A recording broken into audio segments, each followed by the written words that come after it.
300 police মোতায়েন করা হয়েছে দেখলাম। অনেক ডিবির ভাইরা আসছে, র্যাবের ভাইরা আসছে, গোয়েন্দা বিভাগের ভাইরা আসছে। আমি আগেই চলে আসছি। গতকাল রাত 2:30টায় এসে পৌঁছেছি আপনাদের মাদারীপুরে। আসা মাত্রই আপনাদের স্বনামধন্য ওসি সাহেব নাসির ভাই ফোন দিলেন, বললেন হুজুর আপনি আসছেন? আমি বললাম আসছি। তো আমি জিজ্ঞেস করলাম ঘুমান নাই? বলতেছে না, আপনি আসছেন এটা জানার পরে এরপরে ঘুমাবো। তো উনি মিশনে ছিলেন বাইরে 1.5 বছর। বললো হুজুর প্রতি রাতে আপনার একটা ওয়াজ না শুনে আমি ঘুমাই নাই। আপনাদের মাদারীপুর জেলার এডিশনাল এসপি দিদারুল হক ভাই না, বদরুল হক সাহেব আসছে। এসপি সাহেব অলওয়েজ খোঁজ খবর নিচ্ছে, ডিসি সাহেব সার্বক্ষণিক খোঁজ খবর নিচ্ছে। আল্লাহর মেহেরবানি অনেক চেষ্টা করেছে। সরু পথ, 10 কিলোমিটার পর্যন্ত রাস্তা বন্ধ। যারা এসেছেন নিশ্চয়ই হেঁটে হেঁটে আসছেন, তাই না? গাড়ি রেখে আসা লাগছে। এই যে কষ্টগুলো আমরা করতেছি একজনের খুশির জন্য, আওয়াজ করে বলতে হবে তিনি কে? আমরা শুধু আল্লাহর খুশিই চাই, তাই না? আর কোনো খুশি আমরা চাই না। আমরা আল্লাহর কাছে কামনা করি আজকের মাহফিলটা যেন আমাদের নাজাতের ওসিলা হয়ে যায়। আমরা যা শিখবো জানবো সে অনুযায়ী যেন আমরা আমল করতে পারি। আল্লাহ তুমি তৌফিক দান করো। আমি প্রশ্ন করি, আপনার আওয়াজ করে উত্তর দেন। সকল প্রশংসার মালিক কে? সকল ক্ষমতার উৎস কে? কেউ যেটা দেখে না দেখে কে? কেউ যেটা পারে না পারে কে? সে আল্লাহর জন্য সবাই আমরা আওয়াজ করে পড়বো আলহামদুলিল্লাহ। সবাই পড়ি রব্বানা লাকাল হামদ হামদান কাসীরান তাইয়িবান মুবারাকান ফীহি ইয়া রাব্বি লাকাল হামদু কামা ইয়ানবাগি লিজালালি ওয়াজহিকা ওয়া আযীমি সুলতানিকা লাকাল হামদু বিল ঈমান লাকাল হামদু বিল ইসলাম লাকাল হামদু বিল কুরআন। আমরা প্রশংসা করলাম কার? সব সময় প্রশংসা করব কার? প্রশংসা করলে লাভ না লস? আমরা লাভের খাতায় নাম তুলতে চাই, ঠিক কি না? আমরা কোনো লস কামাই করতে চাই না। আমরা বেশি বেশি আল্লাহর প্রশংসা করব। আমরা যেন প্রশংসা করতে করতে আমাদের জীবনটা শেষ করতে পারি। আল্লাহ তুমি তৌফিক দাও। সবাই পড়ি আমিন। সাহেবরামপুর কেন্দ্রীয় জামে মসজিদ ও বাজার ইসলামী যুব কল্যাণ ফাউন্ডেশনের উদ্যোগে 3 দিন ব্যাপী আজকের এই বিশাল তাফসিরুল কোরআনের প্রোগ্রামের 3য় দিন। আজকের প্রোগ্রামের প্রধান অতিথি বীর মুক্তিযোদ্ধা ডক্টর আব্দুস সোবহান গোলাপ সাহেব, এমপি মাদারীপুর 3, দপ্তর সম্পাদক বাংলাদেশ আওয়ামী লীগ। উনি আসতে পারেননি, ওনার প্রতিনিধি পাঠিয়েছে, তাই না? বিশেষ অতিথি হিসেবে আছে বীর মুক্তিযোদ্ধা জনাব মিয়াজউদ্দিন খান, চেয়ারম্যান জেলা পরিষদ মাদারীপুর, জনাব মোহাম্মদ মীর গোলাম ফারুক, চেয়ারম্যান কালকিনি উপজেলা পরিষদ, জনাব মোহাম্মদ কামরুল হাসান সেলিম, চেয়ারম্যান সাহেবরামপুর ইউনিয়ন পরিষদ। এছাড়াও অত্র এলাকার আরও অনেক গণ্যমান্য ব্যক্তিবর্গ, আইম্মাতুল মাসাজিদ, মসজিদগুলোর ইমাম সাহেবেরা, কওমি মাদ্রাসার মুহতামিম সাহেবেরা, আলিয়া মাদ্রাসার প্রিন্সিপাল হুজুরেরা, হাই স্কুল প্রাইমারি স্কুলের শিক্ষকবৃন্দ, সরকারি চাকরিজীবী, বেসরকারি চাকরিজীবী, ছাত্র জনতা, পর্দার আড়ালে মা বোনেরা, সোনামণিরা, সবাইকে জানাচ্ছি আন্তরিক শুভেচ্ছা ও মুবারকবাদ। এত সকালে এত মানুষের উপস্থিতি সত্যি আমাকে আনন্দিত করেছে পুলকিত। মাদারীপুরের মানুষ খুবই সিভিলাইজড, ভদ্র, ওয়েল অর্গানাইজড। তারা গোটা বিশ্বকে দেখিয়ে দিয়েছে কিভাবে প্রোগ্রাম সফল করতে হয়, ঠিক কিনা? কি আজীব তামাশা, এক দেশে 2 ফ্লেভার। কোনো জায়গায় সকাল 6টায় প্রোগ্রাম দিলে লক্ষ মানুষ জড়ো হয়ে যায়, 300-400 পুলিশ বসে থাকে। আর কোনো জায়গায় কোরআনের মাহফিলকে বাধাগ্রস্ত করা হয়। জোরে বলেন ঠিক কিনা? এরা হচ্ছে কপাল পোড়া, কোরআনের কথাকে এরা বাধাগ্রস্ত করে। এরা বুঝে না, এরা জনগণের পালস বুঝে না, জনগণ কি চায়, জনগণ কিসের পক্ষে এটা বুঝে না। ফলে তারা মাহফিলগুলোকে বাধাগ্রস্ত করে। আমরা কোরআনের পক্ষে না বিপক্ষে? এই গণজোয়ার কোরআনের পক্ষে না বিপক্ষে? এই জনস্রোত ইসলামের পক্ষে না বিপক্ষে? এই গণজোয়ার আর গণস্রোত প্রমাণ করে এই বাংলার জমিন থেকে ইসলামকে কোনোদিন মিটিয়ে দেয়া যাবে না। যে দেশে আল্লাহু আকবার ধ্বনির সাথে সূর্য উঠে যায়, যে দেশে আল্লাহু আকবার ধ্বনির সাথে সাথে সূর্য ডুবে যায়, সে দেশে আর কিছু থাকবে না থাক, আমার ইসলাম থাকবেই। এদেশে আর কিছু থাকবে না থাক, আমার কোরআন থাকবেই। এদেশে আর কিছু থাকবে না থাক, আমার নবীর ভালোবাসা থাকবেই। আমরা ইসলামের জন্য, কোরআনের জন্য সব বিলিয়ে দিতে রাজি আছি না নাই? কারা কারা রাজি হাত তুলে আল্লাহর দেখায়।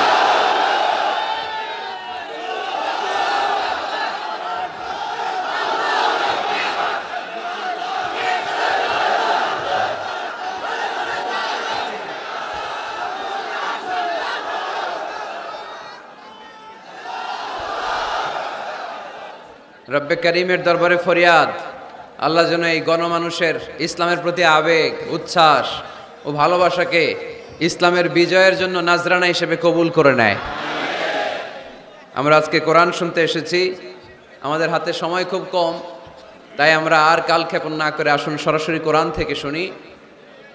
এখনো কিছু গুনগুন করে শব্দ আমার কানে আসতেছে। এরা বসতে পারেনি, আমি বুঝতে পারছি, কিন্তু কথা বলা যাবে না।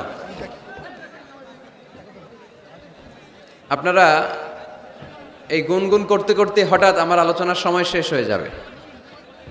আর যদি নীরব, নিস্তব্ধ, নিঝুম একটা সময় আমাকে উপহার দেন, আমি আপনাদেরকে সুন্দর একটা আলোচনা উপহার দেওয়ার চেষ্টা করব। এজন্য স্টেজ থেকেও কোনো আওয়াজ হবে না, প্যান্ডেল থেকেও না, কেউ কথা বলবে না, কেউ কথা বলবে না। ইশারা ইঙ্গিতে বসাতে হবে, কোনো আওয়াজ হবে না। আওয়াজ হলে আমি কথা বলতে পারি না, একটা আওয়াজ আমি শুনতে চাই না। আমি আমার খুতবা শুরুতে একটি আয়াতে কারিমা তেলাওয়াত করেছি, যেখানে আল্লাহ তাআলা আমাদেরকে একটা গাইডলাইন দিয়েছেন। আল্লাহ বলছেন, ওয়ামা আতাকুমুর রাসূলু ফাখুযুহু ওয়ামা নাহাকুম আনহু ফানতাহু। তোমাদের নবী হচ্ছে তোমাদের মডেল। আমাদের মডেল কি কবিরা না নবীরা?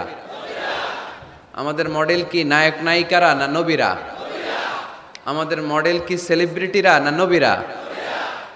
মাদারীপুরের ছেলেরা মনে রাখতে হবে, আল্লাহর হাবিব সাল্লাল্লাহু আলাইহি ওয়াসাল্লাম আমাদের মডেল। তিনি আমাদের কি? তার চেয়ে শ্রেষ্ঠ মানুষ পৃথিবীতে হতে পারে? তার চেয়ে ভালো মানুষ পৃথিবীতে হতে পারে? তার চেয়ে বিশ্বস্ত সত্তা কেউ হতে পারে? সে কোন বন্ধু বলো বেশি বিশ্বস্ত? সে কোন বন্ধু বলো বড় বিশ্বস্ত? কার কাছে মন খুলে দেয়া যায়, কার কাছে প্রাণ খুলে দেয়া যায়, হওয়া যায় অতি আশ্বস্ত। তার নাম আহমদ বড় বিশ্বস্ত। ঠিক কিনা? আমার হাবিব আমার সবচেয়ে বিশ্বস্ত। তার উপর বিশ্বাস স্থাপন করা যায়, তার উপর ট্রাস্ট করা যায়, কারণ জীবনে কোনোদিন একটা মিথ্যা কথাও তিনি বলেন, জীবনে কোনোদিন কারো অন্তরে তিনি আঘাত দেন, জীবনে কোনোদিন কারো ক্ষতি করা তো দূরের কথা, ক্ষতির চিন্তাও হৃদয়ে আনেন। তাই মডেল হলে এই লোকটাই হওয়া দরকার। ঠিক কিনা? In the long history of the world, there is no instance of magnanimity and forgiveness which was showed by Muhammad sallallahu alayhi wasallam when all of his enemies laid under his feet and he forgave them one and all. পৃথিবীর ইতিহাসে ক্ষমার নজির এরকম কেউ দেখাতে পারে নাই যেটা দেখিয়েছে মুহাম্মদ সাল্লাল্লাহু আলাইহি ওয়াসাল্লাম। তাকে মারার জন্য যারা ষড়যন্ত্র করেছে তাদেরকে পায়ের তলায় পেয়ে তিনি পা দিয়ে পিষে ফেলেন নাই, শেষ করে দেন নাই, তিনি তাদেরকে ক্ষমা করে দিয়েছেন। আল্লাহ রাসূলের একটা পদ্ধতি ছিল, তিনি বদলা নিতেন না, তিনি বদলে দিতেন। আমরা কি বদলা নেব নাকি বদলে দিব? মাদারীপুরের ভাইয়েরা এই কথাটা আস্তে মুখস্থ করে নিয়ে যাবেন। আমরা কখনো বদলা নেই না, আমরা আমাদের আচরণ ভালোবাসা দিয়ে গোটা সমাজকে বদলে দেই। ঠিক কিনা?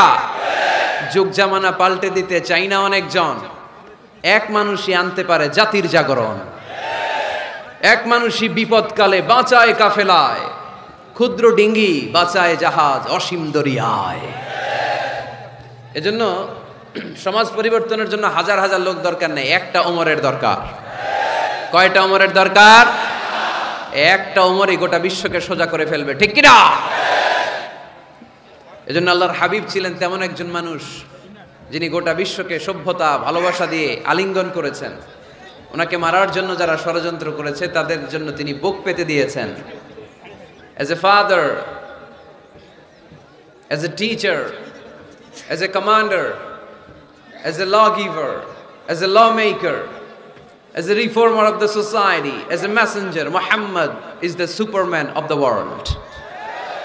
স্বামী হিসেবে, বাবা হিসেবে, মানুষ হিসেবে, নেতা হিসেবে, নবী হিসেবে তিনি গোটা বিশ্বের জন্য একজন সুপারম্যান।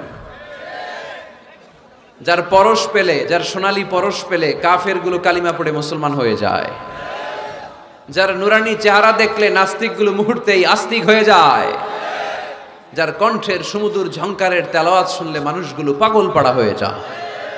এজন্য মডেল হলে তিনি আমাদের মডেল। শাহরুখ খান, আমির খান, সালমান খান, কোনো ক্রিকেটার, কোনো নায়ক নায়িকা, গায়ক গায়িকা, সেলিব্রিটি আমাদের মডেল নয়। আমাদের মডেল হচ্ছে মুহাম্মদ সাল্লাল্লাহু। আমাদের সেলিব্রিটি হচ্ছে মুহাম্মদ সাল্লাল্লাহু।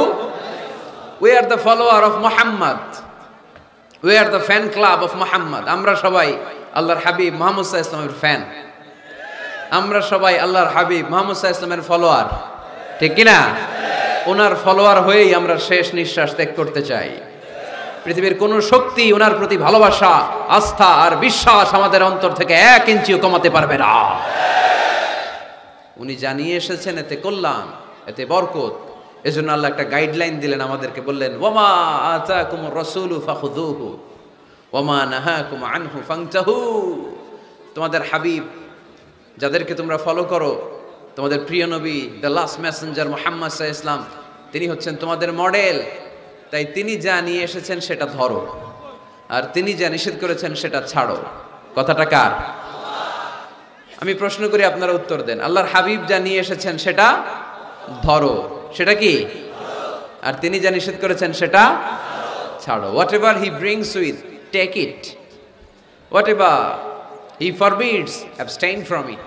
যা তিনি নিয়ে এসেছেন ধরো, যা তিনি নিষেধ করেছেন ছাড়ো। তিনি আমাদের মডেল। তার ভালোবাসা যদি অন্তরে থাকে, আমাদের ভালোবাসবে কে? তাকে যদি অনুসরণ করি, আল্লাহর ভালোবাসা আমাদের জন্য আছে না নাই? এজন্য রাব্বুল আলামিন বলেন, কুল ইন কুনতুম তুহিব্বুনাল্লাহা ফাত্তাবিউনি ইউহিব্বুকুমুল্লাহ ওয়া ইয়াগফির লাকুম যুনুবাকুম ওয়াল্লাহু গফুরুর রহিম। আল্লাহকে যে পাইতে চায়, হযরতকে ভালোবেসে, আরশ কুরসি লৌহ কালাম না চাইতে পেয়েছে সে। ঠিক কি না? রাসূল নামের রশি ধরে যেতে হবে আল্লাহর ঘরে। নদী তরঙ্গে যে পড়েছে ভাই, দরিয়াতে সে আপনি মেশে, হযরতের অনুসরণে আরশ কুরসি লৌহ কালাম না চাইতে পেয়েছে সে। ঠিক কি না? আল্লাহর হাবিবের অনুসরণ করলে আরশ কুরসি লৌহ কালাম সব আপনার হয়ে যাবে। এজন্য আমরা যাকে অনুসরণ করব তার নাম মুহাম্মদ, তার নাম মুহাম্মদ সাল্লাল্লাহু আলাইহি ওয়াসাল্লাম। এই আমাদের মডেল যিনি, আমাদের প্রিয় হাবিব যিনি, তার ব্যাপারে আমাদের স্বচ্ছ, সুন্দর, পরিচ্ছন্ন এবং ক্লিয়ার ধারণা এবং আকীদা বিশ্বাস থাকার দরকার আছে না নাই? আজকের এই চমৎকার সকালে আমরা আমাদের প্রিয় হাবিব আল্লাহ রাসূল সাল্লাল্লাহু আলাইহি সাল্লামের সম্পর্কে কোরআন কি বলেছে সেটা জানার চেষ্টা করব ইনশাআল্লাহ। বলেন, এবং এই কথাগুলো অন্যদের কাছে পৌঁছে দেওয়ার চেষ্টা করব। পর্দার আড়ালে মায়েরা, বোনেরা, আপনারা যারা শুনছেন, আপনারাও আপনাদের ছেলে মেয়েদেরকে শিখায় দেন, বাবা, who is your super hero, who is your model? তুমি কি জানো তোমার মডেল কে? তোমার সুপার হিরো কে? তোমার প্রিয় নবী কে? বাচ্চাদেরকে এই গল্পগুলো শোনাবেন। বাচ্চাদেরকে এখন থেকে বিষ্ণু ইসা ইসলামের ফ্যান বানায় দিতে হবে, আল্লাহর হাবিবের ফলোয়ার বানায় দিতে হবে, যাতে করে পাহাড় সম কোনো বাধা বিপত্তি আসলেও বিশ্বনবীর ভালোবাসার ব্যাপারে আমাদের প্রজন্ম এক বিন্দুও ছাড় দেয় না। চিল্লা এখন ঠিক কিনা? আমরা এই আল্লাহর কিতাব কালামুল্লাহ মাজিদের আলোকে জানবো যে কালামুল্লাহ মাজিদ কিভাবে আমাদের এই মডেল আমাদের প্রিয় নবীর পরিচয় দিয়েছে। কোরআনকে যদি আমরা জিজ্ঞেস করি, কোরআন তুমি আমাদেরকে আমাদের প্রিয় নবীর পরিচয় আমাদের সামনে তুলে ধরো, দেখবেন কোরআন একের পর এক সহজভাবে আমার প্রিয় নবীর পরিচয় আমাদের সামনে তুলে ধরেছে। দেখুন কোরআন কিভাবে বিশ্বনবীর পরিচয় আমাদের সামনে তুলে ধরে। যদি জিজ্ঞেস করি কোরআন আমার নবীর পরিচয় দাও, কোরআন বলে আমার নবীর প্রথম পরিচয় হচ্ছে তিনি হচ্ছেন রাসূলুল্লাহ সাল্লাল্লাহু আলাইহি ওয়াসাল্লাম। তিনি কি? রাসূলুল্লাহ। সবাই বলেন তিনি কি? মুহাম্মাদুর রাসূলুল্লাহি ওয়াল্লাযীনা মাআহু আশিদ্দাউ আলাল কুফফারি রুহামাউ বাইনাহুম। কোরআন প্রথম যে পরিচয়টা আমাদের সামনে তুলে ধরলেন, কোরআন বলল মুহাম্মদ সাল্লাল্লাহু আলাইহি ওয়াসাল্লামের প্রথম গুণ তিনি হলেন রাসূলুল্লাহ। তার সাথে যারা থাকে তারা কাফেরদের ব্যাপারে বজ্র কঠোর, মুমিনদের ব্যাপারে পুষ্পকোমল। মুহাম্মাদুর রাসূলুল্লাহ পড়েন, মুহাম্মাদুর রাসূলুল্লাহ। তাহলে কোরআন বিশ্বনবীর প্রথম পরিচয় দিল তিনি হচ্ছেন রাসূলুল্লাহ। তিনি কি? আল্লাহর রাসূল, আল্লাহর বাণীবাহক, আল্লাহর বার্তাবাহক, আল্লাহর বার্তা, আল্লাহর মেসেজ, আল্লাহর বাণীকে তিনি আমাদের কাছে পৌঁছে দেন, ঠিক কিনা? এবং কোরআন এটাও জানান দিল যে এর চেয়ে বড় দামি টাইটেল পৃথিবীতে নাই। আছে? রাসূলুল্লাহর চেয়ে বড় টাইটেল আছে? আপনি চেয়ারম্যান বলেন, এমপি বলেন, বড় বিজনেস ম্যাগনেট বলেন, সিআইপি বলেন, ভিআইপি বলেন, এটা কি রাসূলুল্লাহর চেয়ে বড় টাইটেল? সবচেয়ে বড় টাইটেল রাসূলুল্লাহ। এর কারণ কেউ চাইলে রাসূলুল্লাহ হতে পারে না। আমরা সবাই মিলে যদি একজনের ভোট দিয়ে মাদারীপুরে আল্লাহ রাসূল বানাইতে যাই, উনি তো রাসূল হয়ে যাবে, তাই না? আমরা সবাই ভোট দিলে হবে না? আচ্ছা, জিন জাতিরা যদি আমাদের সাথে একাত্মতা ঘোষণা করে যে আমরাও দিলাম, জিনেরাও দিল, ফেরেশতারাও যদি ভোট দেয়, সাপোর্ট দিল যে আমরাও সাপোর্ট দিলাম, তুমি রাসূল ভোট দিলাম, হবে? কারণ রাসূল কখনো ইলেকশনে হয় না, রাসূল হয় সিলেকশনে। সিলেক্ট করেন কে? আল্লাহু আ'লামু হাইসু ইয়াজআলু রিসালাতাহু। আল্লাহই ভালো জানেন কাকে তিনি রাসূল বানাবেন। তাই আল্লাহর রাসূল এটা হচ্ছে আমার নবীর এক নাম্বার টাইটেল। সুবহানাল্লাহ পড়েন। তবে তিনি নিজেকে রাসূল বলার আগে আল্লাহর দাস বা গোলাম বলে পরিচয় দিতেন। আউট অফ হাম্বলনেস, কি বিনয়! বিনয় কাকে বলে শিখে নেন। আমাদের মধ্যে এখন বিনয়ের বড্ড অভাব। রাজনৈতিক ব্যক্তিবর্গ বলেন, সামাজিক ব্যক্তিবর্গ বলেন, প্রগতিশীল বলে যারা নিজেদেরকে দাবি করে তাদের কথা বলেন, সুশীল সমাজের কথা বলেন, কিংবা আলেম সমাজের কথা বলেন, আমাদের সবচেয়ে যে অভাব এই বাংলাদেশে সেটা হচ্ছে বিনয়ের অভাব। কেউ কাউরে শ্রদ্ধা করি না। মিউচুয়াল রেসপেক্ট বলতে যে বিষয়টা, এটা নাই।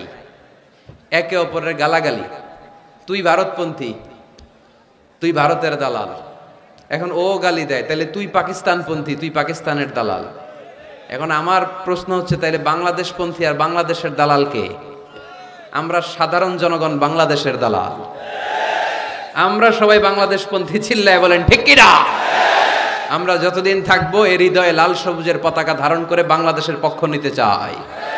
সবার আগে বাংলাদেশ, সবার আগে কি? আমার বাংলাদেশ। তো এজন্য এই মিউচুয়াল রেসপেক্টটা নাই, শ্রদ্ধাবোধ নাই। আমি মাদারীপুরের এই বিশাল জনসমুদ্রের কাছে বিনয়ের সাথে এই মেসেজটুকু ড্রপ করতে চাই। প্রিয় ভাইয়েরা, আসুন দেশের স্বার্থে, দশের স্বার্থে আমরা বিনয়ী হই। আমরা ভিন্ন মতকে শ্রদ্ধা করতে শিখি। সবাই আমার মতেরই হইতে হবে, সবাই আমার দলেরই হইতে হবে, এটা কোনো কথা না। বৈচিত্র্য থাকবে, বৈচিত্র্যের মাঝেই আমাদেরকে ঐক্য খুঁজে নিতে হবে, ঠিক কিনা? আমাদেরকে প্রচন্ড একটা সিন্ডিকেট গড়তে হবে, ঐক্যের সিন্ডিকেট, চিল্লায় বলেন ঠিক কিনা? যাতে করে কোনো পরাশক্তি এই ঐক্যের সিন্ডিকেটকে ভেঙে দিতে না পারে। এটা সম্ভব যদি আমাদের পারস্পরিক সমঝোতা থাকে, বিনয় থাকে। আল্লাহর হাবিব কতটা বিনয়ী ছিলেন, আউট অফ হাম্বলনেস। বিনয়ের কারণে উনি যে রাসূল, আমি আল্লাহর গোলাম, পরে বলতেন রাসূল। তিনি নিজের পরিচয় এভাবে দিতেন, ইন্নী আব্দুল্লাহি ওয়া রাসূলুহু, নিশ্চয়ই আমি আল্লাহর আব বা গোলাম, তারপরে আমি আল্লাহর রাসূল। সুবহানাল্লাহ পড়েন। আল্লাহর হাবিব যখন আল্লাহর কাছে দোয়া করতেন, এতটা বিনয়ী হয়ে দোয়া করতেন, আল্লাহর হাবিব বলতেন, আল্লাহুম্মা ইন্নী আবদুক ওয়া ইবনু আবদিক ওয়া ইবনু আমাতিক। আল্লাহ, আমি আপনার গোলাম, শুধু আমি আপনার গোলাম নই, আমি গোলামের ঘরের গোলাম। আমি শুধু গোলাম না, আমি গোলামের ঘরের গোলাম, আমি বান্দির ঘরের গোলাম। আমার বাবা আব্দুল্লাহ আপনার গোলাম, আমার দাদা আব্দুল মুত্তালিবও আপনার গোলাম, আমার মা আমিনা আপনার গোলাম, আমার নানাও আপনার গোলাম। ঠিক কিনা? আমরা গোলামের ঘরের গোলাম। যিনি পৃথিবীর সর্বশ্রেষ্ঠ, তার চেয়ে শ্রেষ্ঠত্বের মানদণ্ডে কেউ উঁচু হতে পারে না। যিনি রাসূলুল্লাহ, যিনি হাবিবুল্লাহ। আল্লাহ এই হাবিবুল্লাহ টাইটেল কাউরে দেয় নাই। সর্বোচ্চ যে টাইটেল একজনকে দিয়েছেন সেটা হচ্ছে খলিলুল্লাহ। কোন নবীকে? ইব্রাহিম আলাইহিস সালামকে দিয়েছেন খলিলুল্লাহ, আর প্রিয় নবীকে দিয়েছেন হাবিবুল্লাহ। হাবিব মানেও বন্ধু, খলিল মানেও বন্ধু। কিন্তু খলিল মানে এমন বন্ধু যেই বন্ধু আল্লাহকে খুশি করার জন্য কাজ করে, আর হাবিব মানে এমন বন্ধু যেই বন্ধুরে খুশি রাখার জন্য স্বয়ং আল্লাহ নিজেই কাজ করে। তিনি হাবিবুল্লাহ। এত মর্যাদার অধিকারী হয়েও আগে নিজের পরিচয় দিতেন, ইন্নী আব্দুল্লাহি ওয়া রাসূলুহু, আমি আল্লাহর দাস, আমি আল্লাহর গোলাম, গোলামের ঘরের গোলাম। আল্লাহর হাবিব নিজেকে এত ছোট করেন, আর আমরা খালি দাপট দেখাই, আমার এলাকা, আমার টাকা, আমার পয়সা, সব আমার, সব আমি খেয়ে ফেলাম। 2 প্লেটের বেশি ভাত খেতে পারে না উনি, সব খেয়ে ফেলাবে, সব লাগবে ওনার। এগুলো কপাল পোড়া, ঠিক কিনা? তাহলে আল্লাহর হাবিবের জীবনের 2টা ডাইমেনশন। এক ডাইমেনশনে তিনি আল্লাহর গোলাম, আরেক ডাইমেনশনে তিনি রাসূলুল্লাহ। তিনি কি? এজন্য কোরআন বলল, ওয়ামা মুহাম্মাদুন ইল্লা রাসূলুন ক্বাদ খালাত মিন ক্বাবলিহির রাসূল। মুহাম্মদ সাল্লাল্লাহু আলাইহি ওয়াসাল্লাম রাসূল ছাড়া অন্য কিছু নন। ওনার আগে দুনিয়ার বুকে এরকম অনেক রাসূল দুনিয়ায় এসেছে, আবার চলে গিয়েছে। ওনার আসল পরিচয় হলো উনি আল্লাহর রাসূল। সুবহানাল্লাহ পড়েন মাদারীপুরের ভাইরা। তাহলে আমরা কোরআনের আলোকে জেনে গেলাম আমার প্রিয় নবীর প্রথম পরিচয় তিনি রাসূলুল্লাহ। আওয়াজ করে বলেন, ওনার প্রথম পরিচয় রাসূলুল্লাহ সাল্লাল্লাহু আলাইহি সাল্লাম। এরপর কোরআনকে যদি জিজ্ঞেস করি তারপরের পরিচয়টা কি, বুঝলাম উনি নবী, উনি রাসূল। ওনার দ্বিতীয় পরিচয় কোরআন বলছে উনি শুধু রাসূল নন, উনি শেষ রাসূল, খাতামুন নবিয়্যিন। প্রথমে জানলাম রাসূল, এরপর কোরআন জানায় শুধু রাসূল না, উনি শেষ রাসূল। সুবহানাল্লাহ পড়েন। মা কানা মুহাম্মাদুন আবা আহাদিম মির রিজালিকুম ওয়ালাকিন রাসূলুল্লাহি ওয়া খাতামান নবিয়্যিন। মুহাম্মদ সাল্লাল্লাহু আলাইহি ওয়াসাল্লাম তোমাদের কোনো ছেলেদের পিতা না, তিনি হলেন আল্লাহর রাসূল, তিনি হলেন খাতামুন নবীন। নবী আসার যে ধারাবাহিকতা সাইয়েদনা আদম থেকে শুরু হয়েছিল, বিশ্বনবীকে পাঠানোর মাধ্যমে এই ধারাবাহিকতা চিরকালের জন্য আল্লাহ বন্ধ করে দিলেন। তিনি শেষ রাসূল। তারপরে কোনো রাসূল আছে? যদি কেউ দাবি করে ভণ্ড, ঠিক কিনা? এরকম অনেক ভণ্ড পৃথিবীতে খুঁজে পাওয়া যায়। আল্লাহর হাবিবের জামানাতে মুসাইলামাতুল কাযযাব নামে এক ভণ্ড এসে দাবি করেছে, মুহাম্মদ নবী তুমি একা না, আমিও নবী। নাউজুবিল্লাহ পড়েন। তোমার অর্ধেক আমার অর্ধেক, আমার অর্ধেক নবুয়তি আমারে বুঝায় দাও। বিষ্ণু বললেন, তুই তো বড় ভণ্ড, তুই শুধু মুসাইলামা না, আজ থেকে তুই মুসাইলামাতুল কাযযাব, মিথ্যাবাদী মুসাইলামা। সে বিশ্বনবীকে কপি করত। আমার হাবিব যা যা করতেন এই বেয়াদবটা তাই তাই করত। বিষ্ণু ঈসা ইসলাম ছোট বাচ্চাদের মাথায় হাত বুলিয়ে দিলে বাচ্চাদের মাথায় চুল গজাতো, চুল বড় হয়ে যেত। সেও তার এলাকার বাচ্চাদের মাথায় হাত বুলিয়ে দিলে চুল ওঠাতে দূরের কথা, বাচ্চাগুলো আজীবন টাক মাথা থাকতো। কপি করে বেশি একটা সুবিধা করতে পারে নাই। আল্লাহর হাবিব কোনো গাছের মধ্যে দোয়া পরে ফু দিলে এটার বাম্পার ফলন হতো, আর এই বেয়াদব ফু দিলে মুহূর্তের মধ্যে গাছ মুইরা কাঠ হয়ে যেত। লোনা পানির কুয়াতে বিশ্বনবী কুলি করে ফেললে এটা মিঠা পানির কুয়া হয়ে যেত, আর এই বেয়াদবটা মিঠা পানির মধ্যে কুলি ফালাইলে এটা লোনা পানি হয়ে যেত। বেয়াদবি। আল্লাহর হাবিবের সাথে বেয়াদবি করলে আল্লাহ সহ্য করে না। চিল্লায় বলেন ঠিক কিনা? এখন একটা নাম শোনা যায়, মির্জা গোলাম আহমদ কাদিয়ানি। সে মারা গেছে অনেক আগে। নবীরা পবিত্র, নবীরা যেখানে মারা যায় জায়গাটাও পবিত্র, কিন্তু এই মির্জা গোলাম আহমদ কাদিয়ানি মারা গেছে টয়লেটের ভিতরে। খুব পবিত্র জায়গা, তাই না? টয়লেটের ট্যাঙ্কি ভেঙে নিচের ভিতরে পড়ছে। মেথর এনে শিকল দিয়ে টেনে ওরে উঠানো যায় না, উঠাইতে গেলে ধপাস করে আবার পড়ে। দুনিয়াতেও লাঞ্ছনা, আখিরাতেও লাঞ্ছনা। খবরদার মুসলমান এই ব্যাপারে সচেতন। আমার নবীর পরে আর কোন নবী পৃথিবীতে আসবে, আমার হাবিবের পরে আর কোন রাসূল পৃথিবীতে আসবে। এজন্য আল্লাহর হাবিব বলছেন, লা নবিয়্যা বা'দি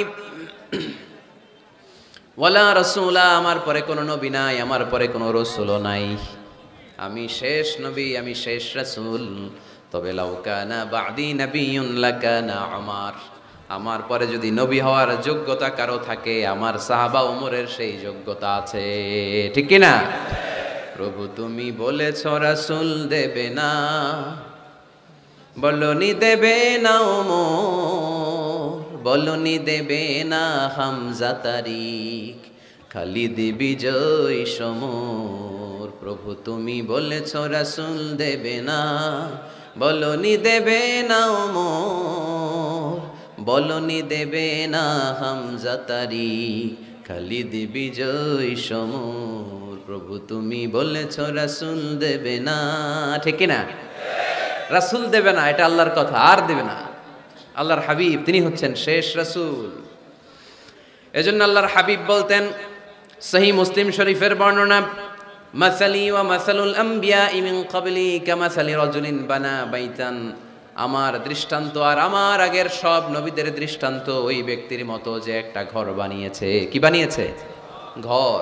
অনেক সুন্দর একটা ঘর বানিয়েছে, ইন্টেরিয়র ডিজাইন, এত সুন্দর ঘর কেউ দেখে নাই। সবাই ঘরটা দেখলো আর প্রশংসা করলো, বাহ চমৎকার ঘর তো।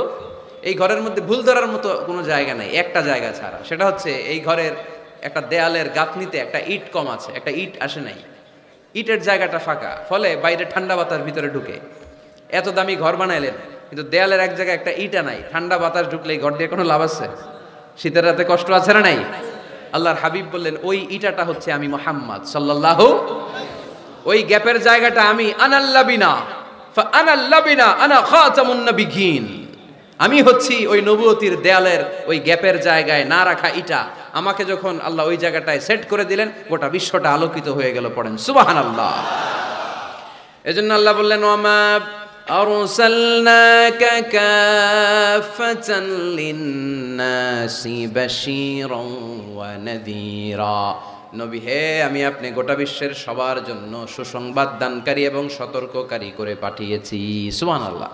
তিনি সবার নবী, তিনি শুধু আরবের নবী না, তিনি শুধু সৌদি আরবের নবী না, তিনি শুধু অনারবের নবী না, তিনি শুধু পুরুষ মানুষদের নবী না, তিনি শুধু সাদা চামড়ার লোকদের নবী না, তিনি সবার নবী, তিনি গোটা বিশ্বের নবী। ঠিক কিনা? এক এক নবীর নবুয়তের আলাদা বাউন্ডারি ছিল। যেমন মুসা আলাইহিস সালামকে পাঠিয়েছিলেন মিশরে, ওনার নবুয়তের বাউন্ডারি মিশর, তার পাশে মাদিয়ান, ওইখানে আবার শোয়েব আলাইহিস সালামের নবুয়তের বাউন্ডারি। ইব্রাহিম আলাইহিস সালামের বাউন্ডারি এইটা, পাশে একই সময় ছিল লূত আলাইহিস সালাম, আলাদা বাউন্ডারি, আলাদা সীমানা। আমার নবীর নবুয়তির কোনো বাউন্ডারি আছে? কোনো সীমানা আছে? কিয়ামত পর্যন্ত যারাই আসবে সব বিশ্ব নবীর উম্মত। চিল্লায় বলতে হবে ঠিক কিনা? প্রথম পরিচয় পেলাম তিনি রাসূলুল্লাহ, তিনি কি সাল্লাল্লাহু আলাইহি সাল্লাম। দ্বিতীয় পরিচয় কোরআন দিল, তিনি রাসূল কিন্তু যেন তেন রাসূল না, তিনি শেষ রাসূল। ঠিক কিনা?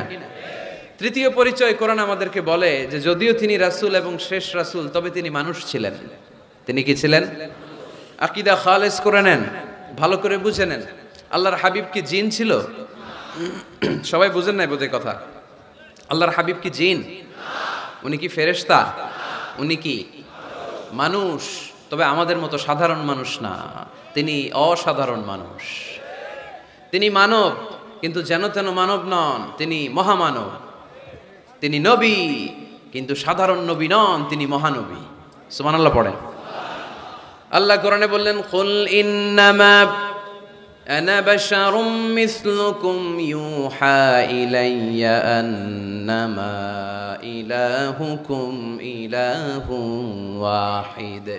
ও নবী, আপনি আপনার উম্মতদেরকে বলে দেন, কুল আপনি বলে দেন, ইন্নামা আনা বাশারুম মিসলুকুম, নিশ্চয় আমি তোমাদের মতোই মানুষ। ইউহা ইলাইয়া, কিন্তু আমার কাছে ওহী আসে, তোমাদের কাছে ওহী আসে। আমাদের কাছে কোনোদিন ওহী নাজিল হয়েছে? বিশ্বনবীর কাছে ওহী নাজিল হয়েছে। ওহী হচ্ছে গায়েবের বিষয়, যেটা আল্লাহ জানেন। যতটুকু আল্লাহ তাআলা গায়েব বিশ্বনবীকে জানানোর ইচ্ছা করেছেন ততটুকু জানিয়েছেন। ঠিক কিনা? এখানে এই বিশ্বনবীর আর আমার আর আপনার মধ্যে পার্থক্য। তিনি মানুষ কিন্তু সাধারণ মানুষ নন, তিনি সাইয়্যিদু বুলদি আদম।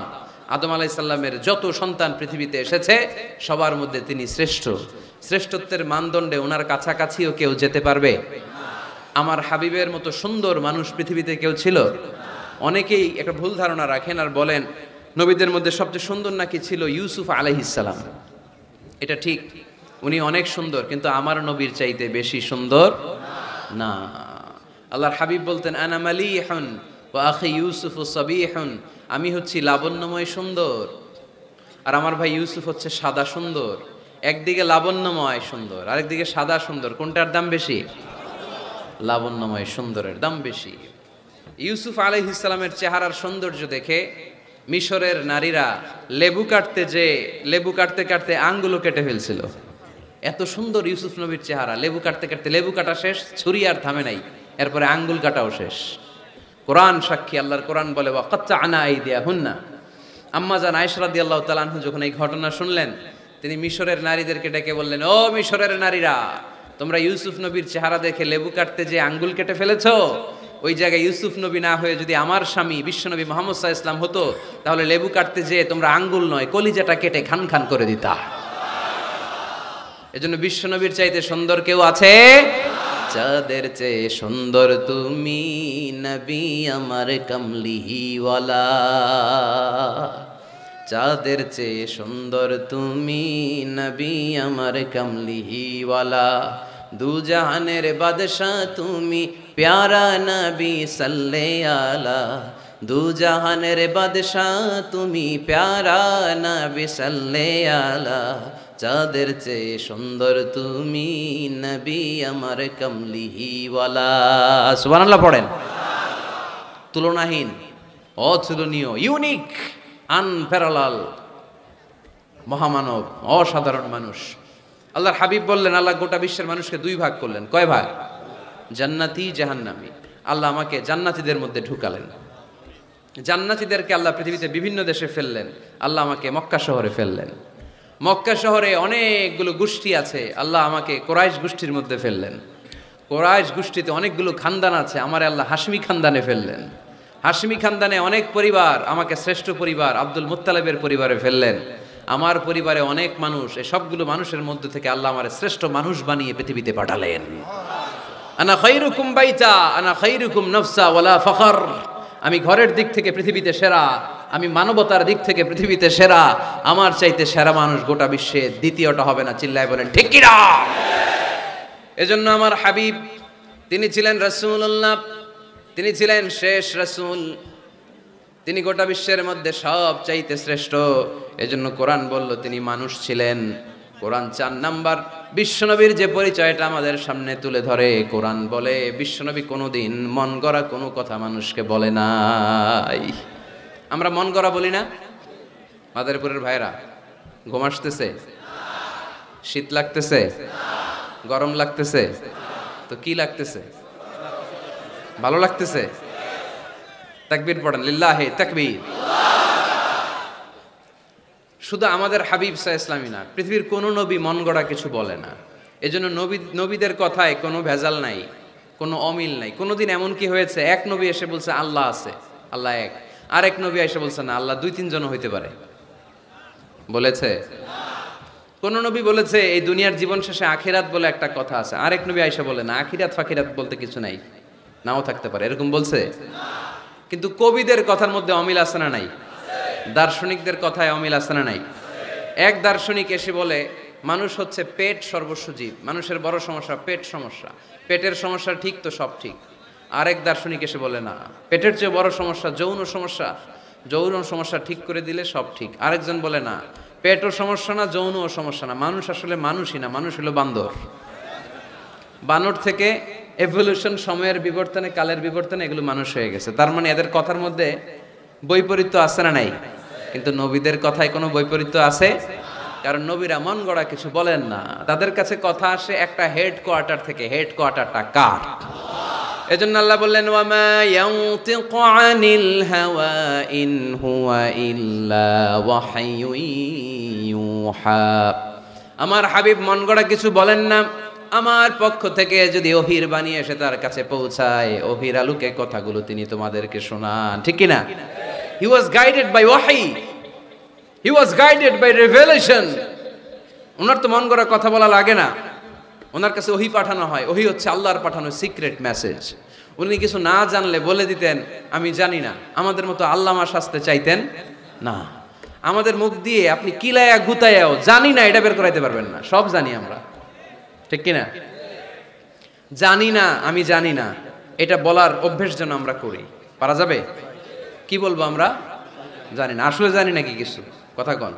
ওমা উতিতুম মিনাল ইলমি ইল্লা কালিলা। আল্লাহ আমাদেরকে যে জ্ঞান দিয়েছে এটার নাম কলিল। এটার নাম কি? কলিল। কলিল, অল্প। কলিল মানে কি? গোটা বিশ্বরে দিছে অল্প, তো এখান থেকে আমি কি পাইছি? কিসের আল্লামা? কিচ্ছু জানি না, আমি কিছুই জানি না। জানে একজন, তিনি কে? মুসা আলাইহিস সালাম আর খিদির আলাইহিস সালাম। ঘটনাটা খেয়াল করে শুনেন। সাগরে ভ্রমণ করতেছে, নৌকার মধ্যে বসছে চড়ুই পাখি।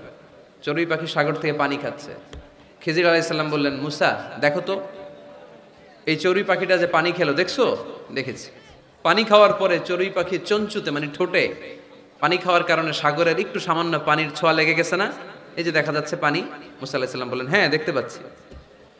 খিজির আলাইহিস সালাম বললেন, এই চড়ুই পাখির ঠোঁটের যে পানিটা, এটার নাম হচ্ছে কালিল, মানে অল্প। তিনি বললেন, এই যে গোটা সাগর, এটা হচ্ছে আল্লাহর জ্ঞান, আর পানি খাওয়ার পরে চড়ুই পাখির ঠোঁটে যে পানি লেগে আছে, এটা হচ্ছে গোটা বিশ্বের সবার জ্ঞান। সুবহানাল্লাহ কইতে পারলেন না? তাহলে কত অল্প জ্ঞান নিয়ে আমরা জ্ঞানের বড়াই দেখাই, মাতব্বরি আমরা দেখাই। বিষ্ণু ইসলাম এরকম করতেন না। জানেন না বলতেন জানি না, পরে বলে দিব। ইহুদিরা এসে প্রশ্ন করলো, মুহাম্মদ 3টা প্রশ্ন করব, উত্তর দাও, পারলে আমরা সব ইহুদি গোষ্ঠী কালিমা পড়ে মুসলমান হয়ে যাব। আল্লাহর হাবিব বললেন, কি প্রশ্ন? প্রশ্ন নাম্বার 1, মা হুয়া রূহ, রূহ কাকে বলে? রূহ থাকলে মানুষ নড়ে, রূহ না থাকলে পড়ে যায়, এটা কি? 2 নাম্বার প্রশ্ন, আসহাবে কাহাফ সম্পর্কে তুমি কি জানো বলো। 3 নাম্বার প্রশ্ন, যুলকারনাইন সম্পর্কে কি জানো বলো। আল্লাহর হাবিব বললেন, আমি জানি না। কি বললেন? আগামীকাল জেনে জানাই দিব। গদান উজিবুকুম। তারা ফিরে গেল, এরপরের দিন এসে হাজির। আল্লাহর হাবিব বলতে পারলেন না, আবার বললেন গদান উজিবুকুম, আগামীকাল বলবো। ইহুদিরা তারপরের দিন এসেও হাজির। আল্লাহর হাবিব বললেন গদান উজিবুকুম, আগামীকাল বলে দিব। কিন্তু ওহিও আসে না, আল্লাহর হাবিব প্রশ্নের উত্তরগুলো বলতেও পারে, কারণ তিনি তো মন গড়া কিছু বলেন না। ওহি নাজিল হলে সেটার আলোকে তিনি বলেন, ঠিক কি না?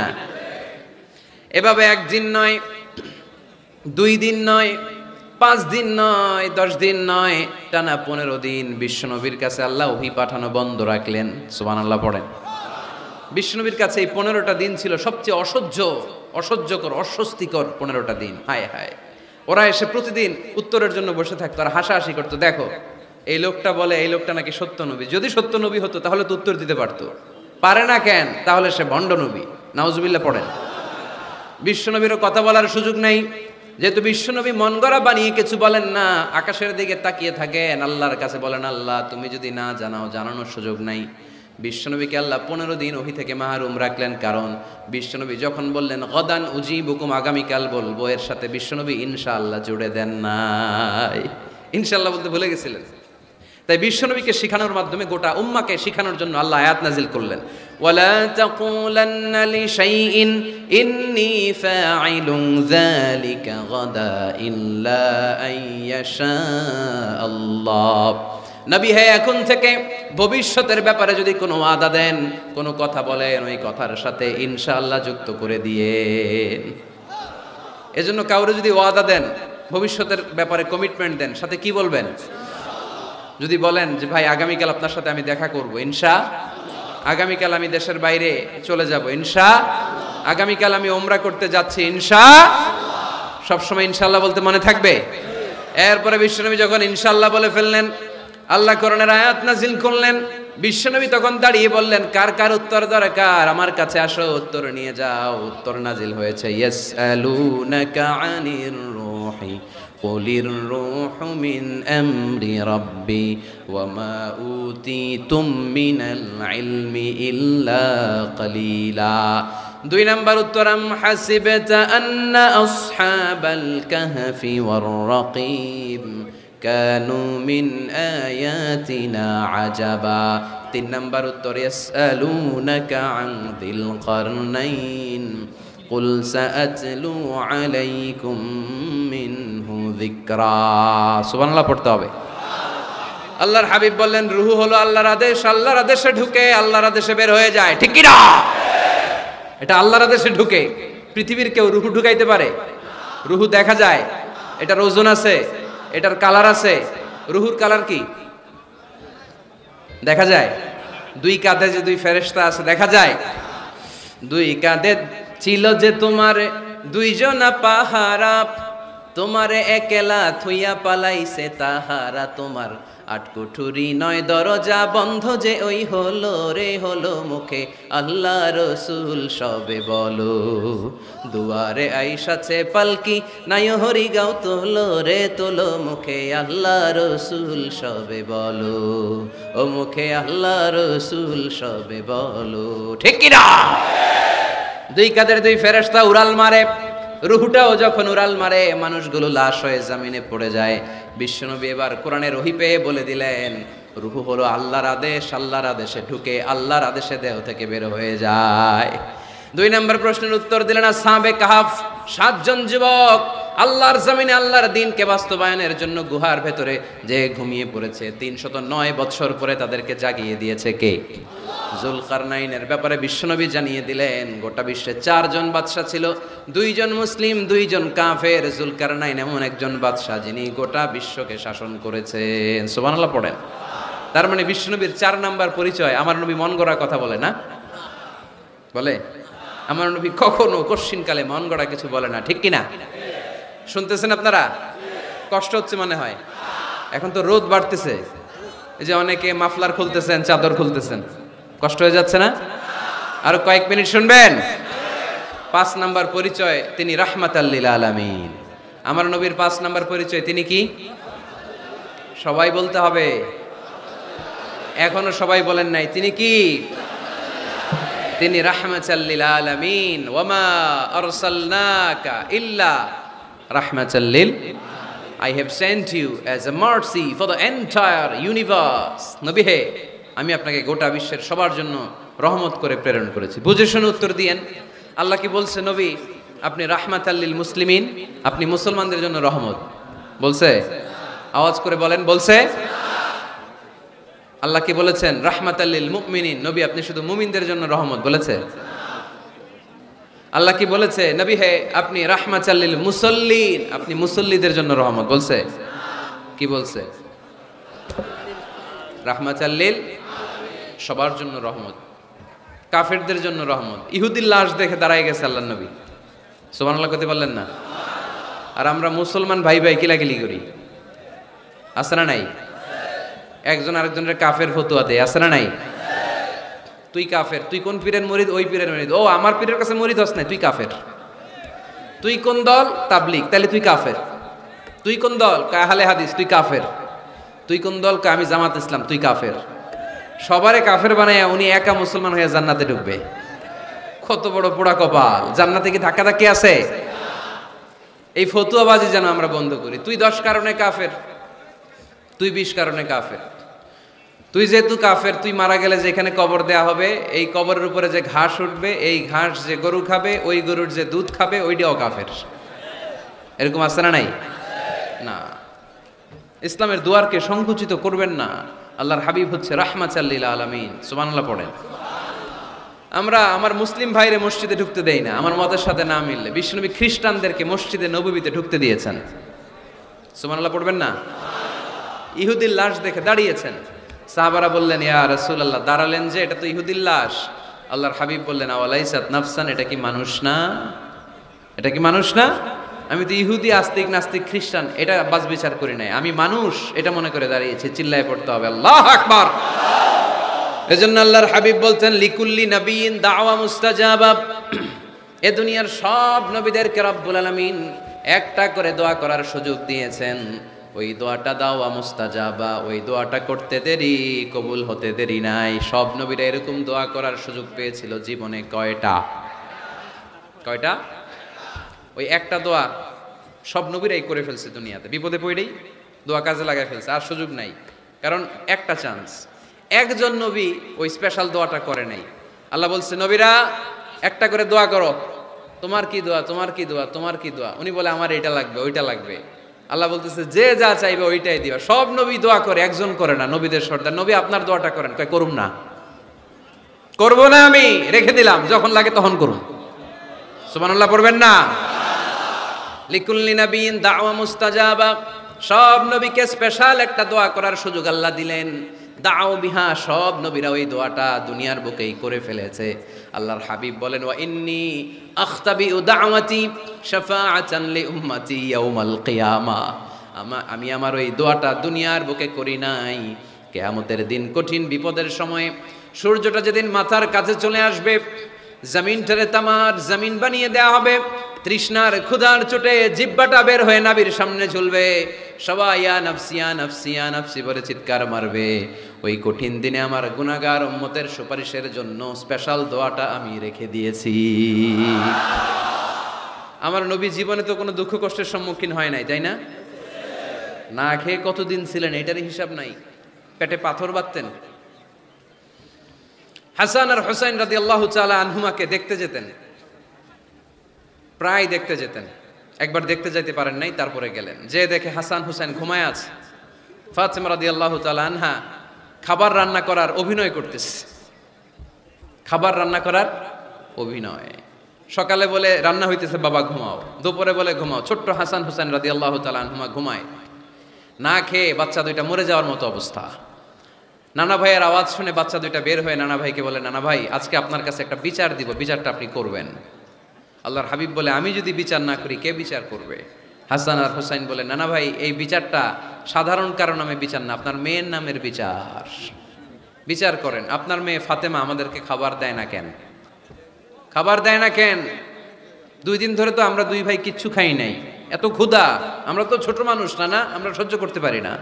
বিশ্বনবী হাসান আর হুসাইন রাদিয়াল্লাহু তাআলা আনহুকে জড়িয়ে ধরলেন আর বললেন, তোমরা 2 দিন ধরে খাও নাই, দেখো আমি পেটে পাথর বেঁধেছি, আমি 3 দিন ধরে কিছু খাই নাই। ওই সময় আচ্ছা, নানা কি কখনো নাতির না খেয়ে থাকার দৃশ্য সহ্য করতে পারে? ওই সময় যদি নবী ওই দোয়াটা করতেন, আল্লাহ আপনি জান্নাত থেকে খাবার পাঠান, জান্নাতি খাবারের বস্তা পাঠাইতো কে? দোয়াটা করে ফেলছিল না? করছিল? ওদের ময়দানে দাঁত ভেঙে ঝরঝর করে রক্ত ঝরল, তখনও দোয়াটা করে নাই। তায়েফের ময়দানে পিটিয়ে পাথর মেরে বিশ্বনবীকে আঘাত করেছে, তখনও দোয়াটা করে নাই, ঠিক কিনা? খেয়ে না খেয়ে দিন প্রচারের কাজে নিজেকে দিয়েছ বিলিয়ে, তায়েফের কাফিরেরা চিনল না সে আলো, দুষ্ট ছেলেদের পিছু দিল লেলিয়ে, পাথরের আঘাতে ক্ষত বিক্ষত হয়ে সারা শরীর থেকে রক্ত ঝরে। হে রাসূল তোমাকে ভুলি আমি কেমন করে, হে রাসূল তোমাকে ভুলি আমি কেমন করে। ওই নবীকে ভুলে থাকা যায়?